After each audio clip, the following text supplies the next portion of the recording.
Hello everybody and welcome to my 30th VBA 2010 tutorial, and this tutorial is going to carry on going into calling other sub-procedures, but it's going to go into variable scope a little bit. So variable scope is a really important concept to get your head around in order for any of these functions and any kind of higher level program that you do in order for them to work. They're very important. So I'm just going to get rid of this code here, and then my message box is going to put in, let's call our, just call a string str. Then up here we're going to create our string. So dim str as string, and then let's give it a value. So I have been given a value. So we're now going to have this. So if we play this now, then it's going to say it doesn't like it because we haven't put our equals sign in. But now if we play it now, then it's going to say I have been given a value. But then what if we use our call procedure in the middle? So let's call our side sub, and in our side sub we try and reference that string. So str. Let's press play on this now, and then it's going to say argument not optional. So let's just put this in brackets, press play, and it's not going to work because what it's doing here is it's declaring this string in our main sub, and it's assigning it a value in our main sub, but this variable here, its scope, it only has what's called local scope within this code block.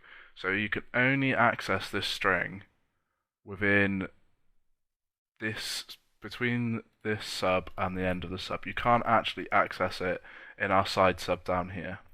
So if we were to create our own, create it again down here,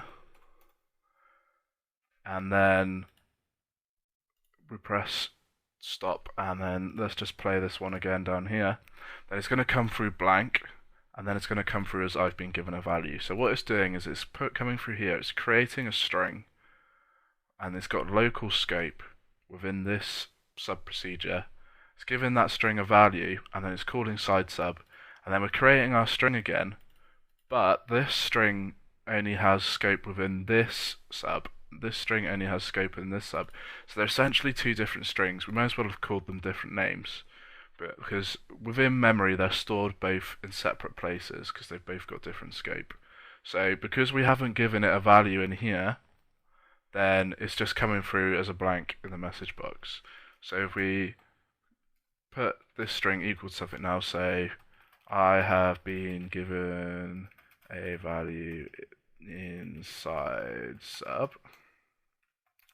and only have scope inside sub. So if we press play up here now, it's going to say I have been given a value inside sub and only have scope inside sub, and then it's going to say I have given a value. So even though this one's changing the value of string, it's only changing this sub's value of string. And then when we go back into here, this other string, it's still untouched, it's untainted by our side sub. So I know I've probably repeated myself quite a few times there, but it's a really important message to kind of hammer home. And if you have any questions about your scoping, then please drop them in the comments below, and I'm happy to answer them. But that's it for this tutorial. Have a little play around, and I hope to catch you in the next tutorial when I'm going to show you how to pass values into a sub. So thanks for listening, and I hope to catch you soon.